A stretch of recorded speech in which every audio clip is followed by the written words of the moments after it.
ये apex hospital की तरफ से शिविर लगा है, कैंप। ठीक है, तो कहाँ पर शिविर लगा हुआ है? ये ओम शांति नगर है।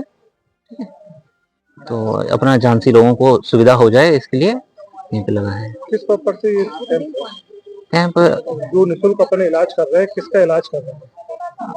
अपना गरीबी लोगों को, जो जिसका सेवा का प्रमुख भाग ले ले वो लोग, सुविधा ले ले। इस सुविधा ऑपरेशन यदि कराना है या इलाज कराना है आयुष्मान के द्वारा या निःशुल्क, जो भी हो अपने अस्पताल की तरफ से जो होगा वो कराने के लिए।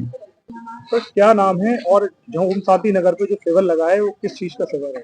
मेरा नाम डॉक्टर योगेश पस्तौर है और मैं डेंटिस्ट हूँ। साथ में डॉक्टर साहब भी हैं और सभी डॉक्टर्स आए हैं और निःशुल्क कैंप रखा गया है। जो अगर किसी पेशेंट को कोई भी दिक्कत है तो अभी दिखा सकते हैं और जो भी दवाइयाँ रहेंगी वो सारी निःशुल्क रहेंगी। जो दवाइयाँ दी जा रही हैं किस रोग के विशेषज्ञ में दी जा रही है? एक तो डेंटिस्ट्री का है और सर लेप्रोस्कोपिक सर्जन है और डॉक्टर्स भी हैं, तो सारी दवाइयाँ जो भी मर्ज होगा उस हिसाब से वितरित की जाएंगी। जो कैंप आज लगा है ये हर वर्ष की भांति लगता है कि आज पहली बार लगा? नहीं, ये कैंप लगते रहते हैं अलग अलग जगह पे और हर महीने के हिसाब से अलग अलग जगह पे कैंप लगते रहते हैं। इस कैंप का उद्देश्य क्या है? कैंप का उद्देश्य यही है कि लोगों को सुविधाएं मिलें और दवाइयाँ, जिनको कोई दिक्कत है तो निःशुल्क दवाइयाँ दी जाएं और जिनको लगता है कि किसी चीज की जरूरत है तो निःशुल्क आयुष्मान के द्वारा इसका निःशुल्क इलाज भी किया जाता है। जैसा कि आयुष्मान जी को लेकर कहा है, बहुत सारी भ्रांतियां हैं। आयुष्मान किस किस डॉक्टरों के अलावा या हॉस्पिटलों के अलावा कहाँ कहाँ मान्य होता है, आम व्यक्ति को सूचना दीजिए। नहीं, आयुष्मान तो ये है कि रजिस्टर्ड जो हॉस्पिटल्स हैं जिनके द्वारा आयुष्मान, जिनके पास में रजिस्टर्ड है, वो वहीं पर ही मान्य होगा आपका। तो क्या नाम है और ये जो कैंप लगाया है इसका उद्देश्य क्या है? मेरा नाम सौरभ शर्मा है, अपेक्स हॉस्पिटल का डायरेक्टर हूँ मैं। और हम लोग जब भी समय मिलता है कि संडे को या मंगलवार के दिन हम लोग कैंप का आयोजन करते हैं। आयोजन से इसलिए होता है कि कम से कम जो जागरूक नहीं हो पा रहे हैं उन क्षेत्र में पहुंच जाते हैं जहां तक वो सोचते हैं कि इलाज कराने जाएंगे, टाइम नहीं मिल पाता है। तो हम लोग कोशिश करते हैं कि उनके पास जाएं और उनका बेहतर से बेहतर उनको प्रमोट करें कि जो बीमारी, कभी कभी ऐसी बीमारियां होती हैं जो छुपती हैं। भाई किसी को बहुत बड़ी फुंसी हो गई छोटी सी, उनको लगता है छोटी फुंसी है, लेकिन वो हो सकता है आगे आगे और भी प्रारूप हो सकती है। तो इनको पहले से उनको कोशिश करते हैं कि उनको जागरूक किया जाए।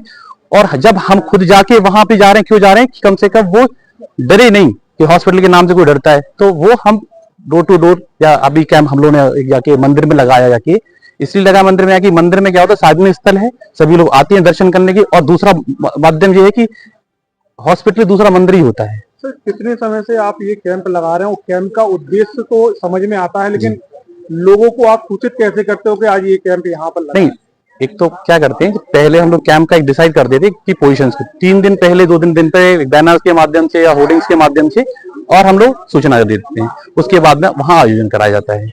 जब जिस क्षेत्र के अंदर हम यहाँ पे किया तो मंदिर की समिति से एक बार परमिशन लेने के बाद में वो कर लेते हैं। तो स्वास्थ्य को लेके आज कहा जाए, जो 40 की एज व्यक्ति की बढ़ती है, मेल हो या फीमेल हो, तो उनको अपने केयर किस तरीके से करना चाहिए?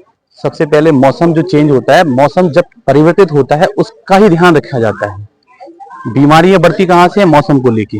कभी सर्दी ज्यादा हो रही है, आप भी केयरलेस हो जाता है, गर्मी आ रही है तो केयरलेस हो जाता है। तो वो जो अपने आप को, एक बीमारी जो होती है, होती क्या है? बीमारी होती है कहीं ना कहीं पे आप समानुकूल नहीं हो पा रहे हैं मौसम के साथ में। जब अब आज का समय एसी से रिलेटेड हो गया है, सभी चाहते हैं एसी में रहें, ऐसा जीवन जिए जो सुख में हो। उस सुख में कभी कभी नुकसानदायक हो जाता है, आपकी देर रात सोना है, सुबह देर से उठना है, तो वो सब चीजें ही कारण है इसका। एक क्वेश्चन और है, जैसा कि आज मोबाइल में छोटे नवजात बच्चे से लेके 10 साल के बच्चे जो बिगैर मोबाइल को अपना जीवन बना लिए, बिगैर मोबाइल के, उसके लिए क्या मैसेज होगा? जो टेक्नोलॉजी है, मेरा मानना ये है, उसका काम और उसकी सोच, माता पिता क्या होता है, बच्चों को डराने के लिए नहीं, उसको क्योंकि टाइम पास कराने के लिए, बच्चा रो रहा है तो उसको मोबाइल दिखा दिया, अब उसको आदत पड़ गई, फिर वो हार्मफुल हो जाती है। तो शुरुआत से उनको बुक्स पढ़ाई जाए, धार्मिक चीजें पढ़ाई जाए, मोबाइल में कैसे कैसे ऐप में क्या क्या चल रहा है लगातार, जिससे कि उनका मानसिक विकास नहीं हो पाता है और आंखों की बीमारी, मानसिक बीमारियां शुरू हो जाती हैं। तो उन घर वालों निवेदन है कम से कम माता पिताओं से कि वो उनको परिवार के बच्चों को दूर रखें उनसे थोड़ा।